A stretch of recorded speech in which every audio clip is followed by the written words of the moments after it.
नमस्कार। परवाह देश की में हम हाजिर हैं एक ऐसे मुद्दे के साथ जिसका वास्ता पूरी मानवता से है और मानवता का सबसे बड़ा दुश्मन चीन है। ये हम सब जानते हैं और अब दुनिया माओ के वारिसों की हकीकत बखूबी जान चुकी है। इसलिए हर शख्स के जहन में एक ही सवाल उठता है कि आखिर चीन की अति का अंत कैसे होगा। सवाल ये भी कि चीन किस किस से लड़ेगा। इस नक्शे को देखिए, हम आपको एक नक्शा दिखाते हैं। दुनिया में 7 महाद्वीप हैं। इनमें से 6 महाद्वीपों पर यानी Australia, Asia, Europe, Africa, north और साउथ अमेरिका पर जिंदगी आबाद है। देखिए ऑस्ट्रेलिया आप देख रहे हैं, ताइवान, जापान, इन 6 महाद्वीपों में से करीब 180 से ज्यादा देश हैं और ड्रैगन की नस्लें इन सभी देशों से लड़ने को तैयार बैठी है। America, Australia, Taiwan, Japan, Hindustan से लेकर ब्रिटेन, फ्रांस, दुनिया के नक्शे ने जिस भी देश पर आप उंगली रखेंगे, माओ की संतानों की साजिश का सिरा आपको नजर आएगा। जमीन ही नहीं, ड्रैगन का जबड़ा प्रशांत महासागर, साउथ चाइना सी, हिंद महासागर तक के समंदर को निगलने को आतुर है। और तो और अब चीनियों की करतूतें कैरेबियन सागर तक भी पहुंच चुकी हैं। ये रिपोर्ट देखिए।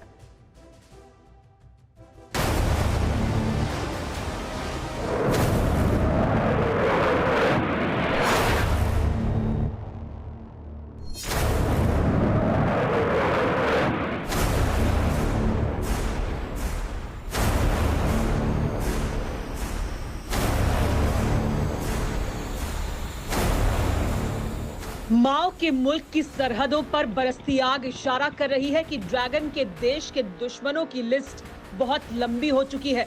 चीन पर चाबुक चलाने के लिए समंदर की लहरों पर ही आक्रोश नहीं है।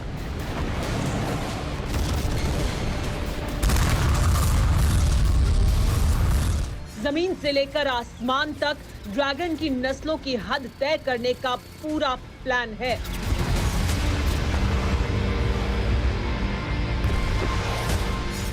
साउथ चाइना सी में जिस तरह से हर रोज चीनी चांडालों की करतूतों का सिरा लंबा होता जा रहा है, उसने युद्ध के कई मोर्चे तैयार कर लिए हैं, जिसका लेटेस्ट सेंटर है कैरेबियन खाड़ी। ये तस्वीरें अमेरिका के जंगी जहाज यूएसएस पिंकनी की हैं, जो इक्वाडोर के करीब तैनात हो चुका है। लेकिन टारगेट सिर्फ चीन है, क्योंकि दुनिया के हर झंझावात से दूर रहने वाले लैटिन अमेरिकी देशों में भी माओ की संतानों की करतूतों से आजिज आकर अमेरिका ने अपना जंगी जहाज कैरेबियन सागर में तैनात कर दिया है। अमेरिका का वॉरशिप यूएसएस पिंकनी इक्वाडोर पहुंचा। 11 साल बाद पहली बार अमेरिका का वॉरशिप इक्वाडोर में तैनात हुआ है।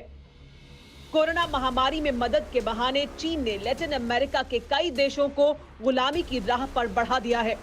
Bolivia, Peru, Panama, Suriname, Ecuador, Venezuela, Honduras, Paraguay जैसे लैटिन अमेरिकी देशों पर चीन अपनी दौलत के दम पर शिकंजा कसने की साजिश कर रहा है। चीन के फैलाए वायरस से लैटिन अमेरिका के करीब सभी देशों में भीषण बर्बादी का मंजर है। कोरोना वायरस से ब्राजील और अर्जेंटीना जैसे देशों की अर्थव्यवस्था चौपट हो चुकी है। इसीलिए जिनपिंग के शागिर्दों की साजिशें शुरू होने लगी हैं। ब्राजील को चीन ने 1.5 लाख मास्क दिए, हजारों वेंटिलेटर और मेडिकल उपकरण बांटे। पेरू और अर्जेंटीना को भी चीन लाखों फर्जी मास्क बांट रहा है। लेकिन इसे चीन की भलमनसाहत समझने की भूल ना करें। चीन ने लैटिन अमेरिका के गरीब देशों को 700 करोड़ रुपए का लोन देने की पेशकश की है। चीन चाहता है कि लैटिन अमेरिका के ये देश उसी के दिए हुए कर्ज से वैक्सीन खरीदें। साथ ही जो कैरेबियाई देश हैं, उन्हें भी कर्ज के बोझ के नीचे दबाकर वहां अपना नेवल बेस बनाने के मंसूबे चीन ने पाले हुए हैं। यही वजह है कि अमेरिका ने लैटिन अमेरिका में अपना जंगी बेड़ा तैनात कर दिया है। चीन के हर मंसूबे को नाकाम करने के लिए अमेरिकी नेवी की सबसे बड़ी 7th फ्लीट भी कूच करने वाली है, क्योंकि अमेरिका को एहसास हो चुका है कि ताइवान के तट पर चीनी चांडाल जो उछल कूद मचा रहे हैं, वो सिर्फ तमाशे से ज्यादा कुछ नहीं है। जिनपिंग के जल्लादों का असल मकसद अमेरिका की सरहद तक अपनी फौज पहुंचाना है। लेकिन क्या अमेरिका ऐसा होने देगा? इस सवाल का जवाब 1 महीने के दौरान ट्रंप के फैसलों से समझिए। अमेरिका ने नेवादा में ट्रेनिंग सेंटर एरिया 51 एक्टिव किया। साउथ कैरोलिना में 2 लाख एकड़ में फैली एटमी हथियारों की फैक्ट्री फिर शुरू की। ये तो अमेरिका की अपनी हद में तैयारी है। लेकिन इतना ही नहीं है। अमेरिका के बॉम्बर हिंद महासागर के डिएगो गार्सिया में तैनात हैं, जिनके साथ दुनिया के सबसे खतरनाक परमाणु हथियारों की फ्लीट है। अमेरिका के सबसे बड़े एयरक्राफ्ट कैरियर यूएसएस निमित्ज और रोनाल्ड रीगन प्रशांत महासागर का चक्कर लगाकर साउथ चाइना सी में डेरा जमा चुके हैं। यानी साफ है कि नवंबर से पहले महायुद्ध तो तय है।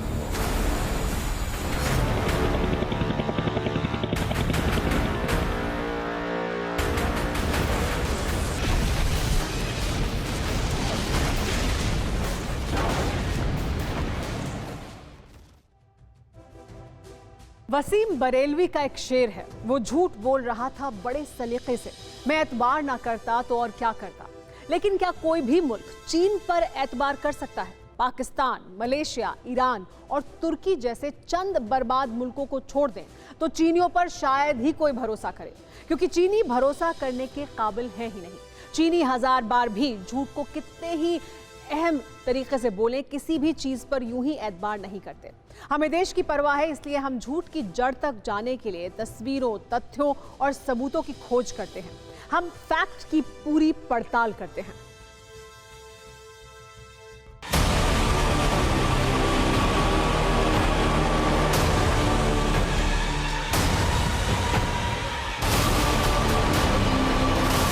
एलओसी से लेकर एलएसी तक देश की संप्रभुता पर जिस किसी ने आंख उठाई, देश की सेना ने, हमारे वीर जवानों ने उसका उसी की भाषा में जवाब दिया। हमारे वीर जवान क्या कर सकते हैं, ये लद्दाख में दुनिया ने देख लिया। सरहद पर हमारे शूरवीरों ने कैसी वीरता दिखाई, लाल किले की प्राचीर से प्रधानमंत्री मोदी ने बताई, लेकिन तीर बीजिंग तक पहुंचा। लाल किले से चीन को दिए गए प्रधानमंत्री मोदी के क्लियर मैसेज को चंद घंटे ही हुए थे कि जिनपिंग ने अपने सबसे करीबी सिपहसालार को एलएसी की तरफ दौड़ा दिया। चीन के विदेश मंत्री ने तिब्बत का दौरा किया। वांग यी एलएसी के करीब के इलाकों में भी पहुंचे। ये चीन की दहशत है, डर, खौफ या फिर कोई नई साजिश है? क्योंकि इतिहास गवाह है कि जब भी बीजिंग के तानाशाहों के कदम बुद्ध की जमीन पर पड़े हैं, तब साजिश का नया सिरा सामने आया है। चीन के भोंपू अखबार ग्लोबल टाइम्स के मुताबिक चीन के विदेश मंत्री वांग यी अलग अलग रिसर्च प्रोजेक्ट्स के लिए चीन के कई इलाकों में जाते रहते हैं, लेकिन वांग यी का एलएसी के पास आना सवाल खड़े करता है। क्या एलएसी के पास आने के पीछे वांग यी किसी तरह की गलवान जैसी गद्दारी की नींव तो नहीं रख रहे हैं? इस सवाल का जवाब ये तस्वीरें हैं। चीन के विदेश मंत्री जब तिब्बत में थे, तब चमगादड़खोर चीनियों की टोली तिब्बत के पठारों में तमाशा दिखा रही थी। चीन की फौज ने एलएसी से चंद किलोमीटर के फासले पर ड्रिल की, जिसमें बर्फीली चट्टानों पर चढ़ने से लेकर नदी नालों में रेंगने तक का ट्रेलर शामिल था।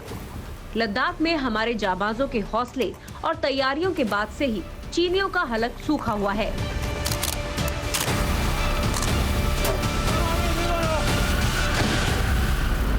1 अगस्त, 4 अगस्त, 7 अगस्त, 9 अगस्त, 10 अगस्त, 12 अगस्त, 14 अगस्त, 16 अगस्त, पिछले 2 हफ्ते के दौरान चीन की फौजी ड्रिल की इन तस्वीरों को देख लीजिए।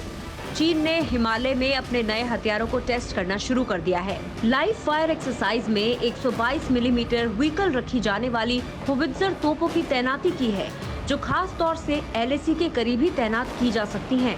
इसके साथ ही चीन एलएसी से सटे इलाकों में मौजूद एयरबेस पर लड़ाकू विमानों की तैनाती बढ़ा रहा है।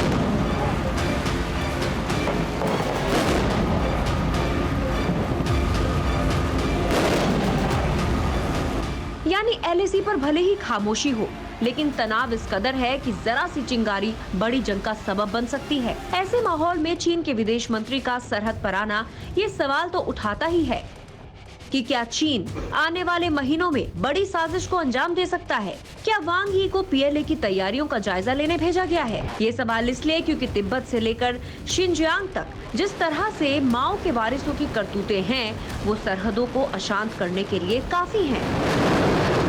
तिब्बत पर कब्जे के बाद से ही चीन के लाल सुल्तानों का कोई ना कोई शागिर्द हर साल तिब्बत आता है, लेकिन चीन के विदेश मंत्री नहीं आते हैं। खुद वांग यी यहाँ पर 5 साल के बाद पहुंचे हैं।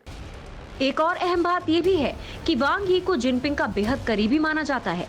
इसके अलावा वांग बीजिंग की सत्ता पर काबिज कम्युनिस्ट पार्टी के स्टेट काउंसलर भी हैं। ऐसे में जिनपिंग के शागिर्द के सरहद पर पहुंचने से सवाल उठना वाजिब है कि क्या चीन एक और गलवान की तैयारी कर रहा है।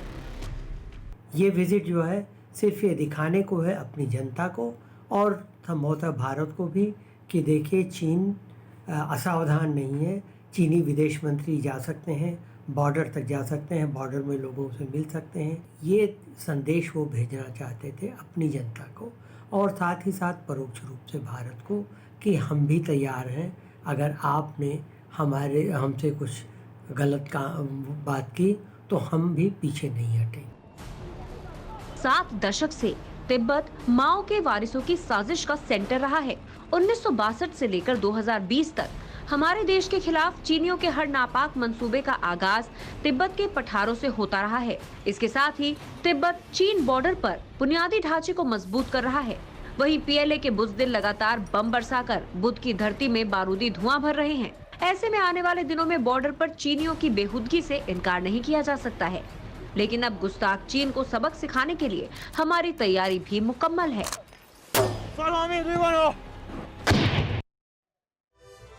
चीन की अति का अंत इतनी जल्दी होने वाला भी नहीं है। आने वाले दिनों में लद्दाख में बर्फबारी शुरू हो जाएगी। ऐसे में चीन की साजिशें और परवान चढ़ सकती हैं। एलएसी पर पीछे हटने और बातचीत का स्वांग करने के पीछे जमीनखोर माओ के वारिसों का मंसूबा कुछ इसी तरह का माना जा रहा है। वैसे लाल किले से प्रधानमंत्री ने चीन को जो मैसेज दिया था, उसकी गूंज बीजिंग के लाल सुल्तान की हेकड़ी काफी हद तक हवा करने के लिए काफी थे। चीन की तरफ से कहा गया है कि भारत के साथ आपसी विश्वास बढ़ाने और मतभेदों को ठीक तरीके से सुलझाने के लिए काम करने के लिए वो तैयार हैं। चीन के विदेश मंत्रालय के प्रवक्ता झाओ लिजियान ने कहा है कि चीन राजनीतिक तौर पर आपसी विश्वास को बढ़ाना चाहता है, मतभेदों को निपटाने और आपसी संबंधों के विकास को सुनिश्चित करने के लिए भारत के साथ काम करने के लिए तैयार है। क्या आपको चीन की इस बात पर यकीन होगा? क्योंकि माओ की संतान ने हर बार शिकस्त खाने के बाद इसी तरह अमन का राग अलापने लगती है और इसी फरेब और मक्कारी के ढोंग में वो अपने नापाक मंसूबों को अंजाम देते रहते हैं। इसीलिए एलएसी पर ही नहीं, हिंद महासागर की लहरों पर भी चीन के खिलाफ बड़ा ऑपरेशन तैयार है। ये रिपोर्ट देखिए।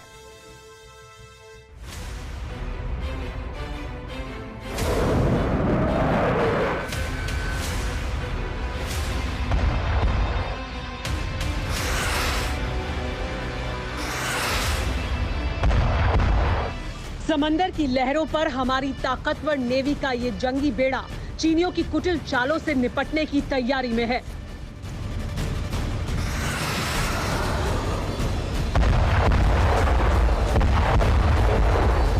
हमारे देश के वॉरशिप आईएनएस विक्रांत का विशाल रनवे एयरफोर्स के जांबाजों की उड़ान को धरातल दे रहा था। ये साउथ चाइना सी नहीं है, लेकिन मैसेज चीन के लिए ही है। ये हिंद महासागर है, जिसकी लहरें लगातार हमारे देश के नौसैनिकों के शौर्य की गवाह बन रही हैं। अब तैयारी इससे आगे की है।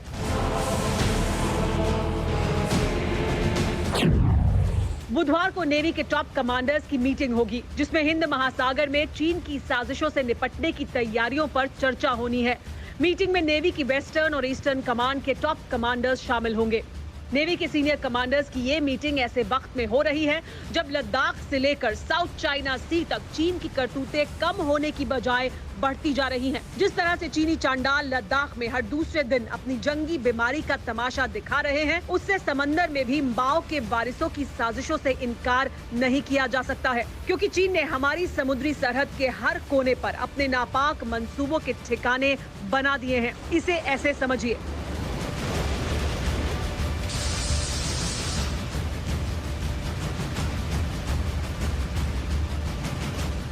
चीन म्यांमार को जाल में फंसाने की कोशिशों में है, तो श्रीलंका के हम्बनटोटा बंदरगाह पर कब्जा जमा चुका है। मालदीव में आर्टिफिशियल द्वीपों को मिट्टी से भरकर अपना बेस बना रहा है। हमारे देश की सरहद से इन द्वीपों की दूरी सिर्फ 600 किलोमीटर है, यानी 20 मिनट में कोई भी मिसाइल पहुंच सकती है। चीन के फाइटर जेट्स को भी 20 से 25 मिनट ही लगेंगे। पाकिस्तान का ग्वादर पोर्ट पहले से ही चीन के कब्जे में है, यानी एक तरह से देखा जाए तो हमारे देश की समुद्री सरहद के हर कोने पर चीन की साजिश परवान चढ़ रही है। म्यांमार, श्रीलंका, मालदीव, पाकिस्तान, ये सभी हमारे पड़ोसी मुल्क हैं। इन मुल्कों के जरिए चीन किसी बड़ी तैयारी में है। यही वजह है कि हमारे जांबाज अंडमान से लेकर चीन की नस कहे जाने वाले मलक्का स्ट्रेट तक लगातार नजर रखे हुए हैं।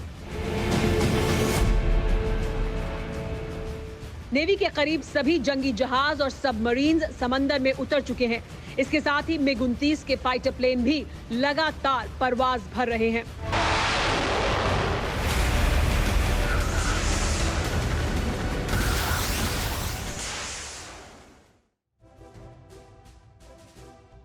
आप अक्सर मिलिट्री ड्रिल, युद्धाभ्यास या फिर वॉकर एक्सरसाइज जैसे शब्द सुनते हैं। जाहिर है आपके जहन में ये सवाल उठता होगा कि इसका मकसद क्या होता है। असल में इसके दो मकसद होते हैं, एक तो अपनी तैयारी दुरुस्त करना और दूसरी दुश्मन को अपनी ताकत दिखाना। साउथ चाइना सी में अक्सर अमेरिका, ऑस्ट्रेलिया और ब्रिटेन जैसे ताकतवर मुल्क चीन को उसकी हैसियत बताते रहते हैं, लेकिन क्या चीन को इससे फर्क पड़ता है? शायद नहीं। आपको चीन की एक ऐसी साजिश के बारे में बताते हैं जिसके बारे में शायद आप सोच तक नहीं सकते हैं।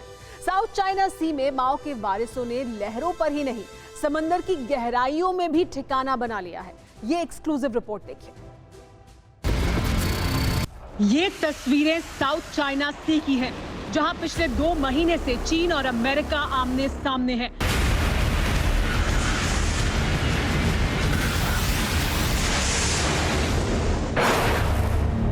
जंगी जहाजों से उड़ान भरते फाइटर प्लेन अतः समंदर का कोना कोना खंगाल रहे हैं।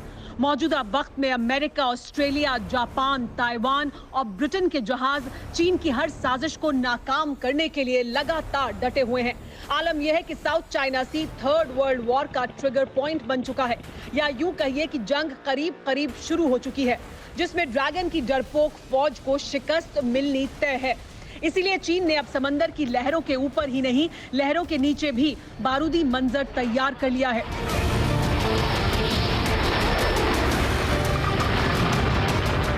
साउथ चाइना सी में चीन अंडर वाटर मिलिट्री बेस बना रहा है। चीन का ये बेस स्प्रेटली द्वीप पर बनाया जा रहा है। अंडर वाटर मिलिट्री बेस पर करीब 22 अरब रुपए खर्च होंगे। ये तस्वीरें चीन के उसी अंडर वाटर मिलिट्री बेस की हैं, जिसमें चीनी जहाजों का जमघट साफ देखा जा सकता है। पिछले कुछ साल के दौरान चीन साउथ चाइना सी के कई कम गहराई वाले द्वीपों पर रेत डालकर अपना एयरबेस तैयार कर चुका है। मौजूदा वक्त में इन द्वीपों पर चीन के कई फाइटर प्लेन भी तैनात हैं। ऐसे में सवाल है कि अंडर वाटर मिलिट्री बेस बनाने के पीछे चीन का मकसद क्या है? 2017 में ही शी जिनपिंग ने साउथ चाइना सी पर कब्जे का प्लान तैयार किया था। इसके तहत कई द्वीपों पर कब्जा भी करना था। इसके अलावा साउथ चाइना सी में मिनरल्स की खोज करने के लिए एक अंडरवाटर बेस बनाने का प्लान भी तैयार किया गया था। लेकिन इस बेस का असल मकसद दुनिया की नजरों में चीन का पाप छिपाना था, क्योंकि यहाँ चीन ने रनवे, हैंगर्स, कंट्रोल टावर्स से लेकर बारूदी जखीरा रखने के लिए कई ठिकाने तैयार किए हैं। इसी खुलासे के बाद अब अमेरिका की थ्योरियां क्यों चढ़ गई हैं, इसे इस नक्शे से समझिए। साउथ चाइना सी में स्प्रैटली द्वीप समूह पर चीन का कब्जा है, जिनमें ज्यादातर द्वीपों पर चीन ने मिलिट्री बेस बनाए हैं। वहीं अमेरिका की फौज ताइवान के अलावा फिलीपींस में है।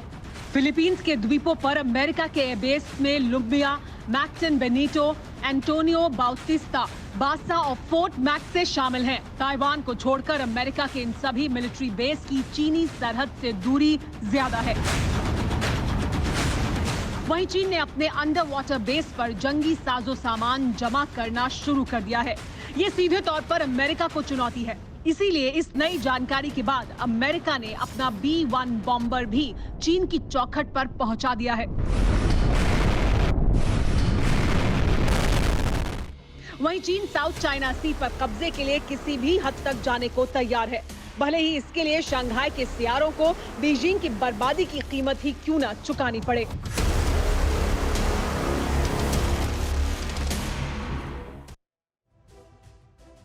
आठ महीने पहले इस बात की कल्पना शायद ही किसी ने की होगी कि 2020 जमीन पर ही नहीं, समंदर से लेकर आसमान तक उथल पुथल वाला साल होगा। एशिया से लेकर यूरोप और ऑस्ट्रेलिया से लेकर अमेरिका तक दुनिया के हर कोने में एक आक्रोश सा है। जमीन जहां महामारी से सिसक रही है, वहीं समंदर से लेकर बर्फीली चोटियों तक ताकत का जोर दिखा रहे मुल्क बारूद बरसा रहे हैं। क्या ये आने वाले वक्त के लिए खतरे का सायरन नहीं है? अगर आपसे ये कहा जाए कि इस सदी के आखिर तक यानी 2100 तक दुनिया के कई इलाके इंसानों के रहने लायक नहीं रहेंगे, तो क्या आप यकीन करेंगे? लेकिन सच यही है। वर्ल्ड मेट्रोलॉजिकल ऑर्गेनाइजेशन के मुताबिक इस सदी के आखिर तक धरती का तापमान 3 से 5 डिग्री तक बढ़ सकता है। अपने देश की बात करें तो 80 साल में देश का तापमान 4.4 डिग्री तक बढ़ेगा। देश के कई हिस्से भीषण गर्मी की वजह से इंसानों के रहने लायक नहीं रह जाएंगे। जर्मन वॉच की रिपोर्ट के मुताबिक क्लाइमेट चेंज के मामले में भारत दुनिया का 14वां सबसे संवेदनशील देश है। लेकिन जो मौजूदा हालात हैं, उसमें देश ही नहीं, संकट पूरी दुनिया पर होगा। कई चीजें धरती से गायब हो सकती हैं। मसलन चॉकलेट को ही ले लीजिए। US national oceanic and atmospheric administration के मुताबिक अगले आने वाले 40 सालों में चॉकलेट का नामो निशान खत्म हो सकता है, जिसकी वजह भी लगातार गर्म होती धरती ही होगी। कोको की पैदावार के लिए टेम्परेचर 20 डिग्री से कम होना चाहिए। जिस तरह से धरती गर्म हो रही है, उससे आने वाली पीढ़ियां खाने की बजाय सिर्फ किताबों में, तस्वीरों में ही चॉकलेट को अब देख पाएंगी। क्या हम ऐसा दौर देखना चाहते हैं? बिल्कुल नहीं। उम्मीद है वक्त रहते दुनिया के जिम्मेदार मुल्क जाग जाएंगे। परवाह देश की में इतना ही। आपसे कल फिर मुलाकात होगी। तब तक अपना ख्याल रखें। नमस्कार।